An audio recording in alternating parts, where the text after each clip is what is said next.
Yo mga idol, kamusta? Sports Talk PH nga pala. Ang update kay Pacquiao, pag-usapan natin yan mga idol. Ngunit bago ang lahat ay huwag kakalimutang mag-subscribe at i-click ang notification bell button for more sports talk. So para nga po sa mga hindi nakakaalam ay nitong nakalipas na linggo lamang ay dumating na sa Amerika ang ating pambansang kamauman ni Pacquiao kasama ang buong team nito upang ipakita ang kanilang buong suporta sa kauna-unahang laban sa professional boxing ni Jimwell na siyang nakatakdang ganapin sa November 29. Pero ayon nga po sa ating mga source, ay tahimik na ding sinimulan ni Pacquiao ang kanyang pag-e-ensayo para sa kanyang susunod na laban na gaganapin sa unang bahagi ng susunod na taon. Makikita sa video na ito na nagja-jogging na si Pacquiao sa Los Angeles, California at ginagawa niya na ulit ang mga sit-ups niya. Ibig sabihin po niyan ay posibleng alam na nila kung kailan at kung sino ang sunod nilang makakalaban. Ang hindi lang natin sigurado ay kung isang world title fight ba ito kontra sa current WBA welterweight champion Rolando Romero o kaya naman ay rematch kontra kay Floyd Mayweather Jr. Kaya naman mag-antay lang po tayo ng official announcement galing mismo sa Team Pacquiao. Ganun pa man ay maganda po itong sinimulan na agad ni Pacquiao ang kanyang pag-e-ensayo upang magkaroon siya ng full training camp.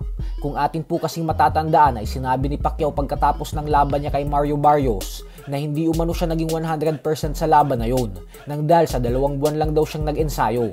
Giit ni Pacman na kapag isang world title fight daw kasi ang laban ay kailangan hindi bababa sa 3 buwan ang training camp niya.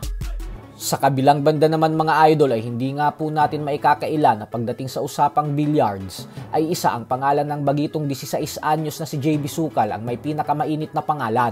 Hindi lang sa Pilipinas bagkus sa international. Ito ay dahil kilalang kilala din siya ng mga world champions ng ibang bansa. Kaya naman sumang-ayon si Sukal sa sinabi ni Carlo Biado na siya daw ang nag-iisang nagpasikat ng billiard sa Pilipinas. Hindi naman natin pwede sabihin, hindi totoo yun. Champion na nagsabi. Oo, kaya nga. Double, back to back. Malakas nagsabi. Wala silang magagawa doon. Champion yun eh. Carlo Biado yan. Inamin niya talaga na JB Sukal ang iisang nagpasikat ng bilyar sa Pilipinas. Totoo naman talaga eh. Kabataan ngayon, baka ako maglaro, tapok agad. Kanina, walang masyadong tao doon. Pagdating ko, ang daming tao bigla. Siyempre dati, nung 12 years old pa lang ako, hindi ako masyadong kilala. Tangin ang hina ng bilyar. Pero pag KMJS ko, nag-boom lahat, oh. Uy, JB Sukal, oh. Ay, doon, pa-picture naman. Baka may bayad, ha? Wala, libre lang. Kung sa mga magaling, iba ang karisma ng isang JB Sukal.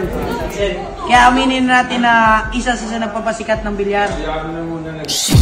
Sports Talk PH, kakaiba ang laban ng mga Pinoy. Lakas at dedikasyon ng aros ng tinuon. Kamaong nagbabaga, ang sayo ay babaon. Mga Pinoy na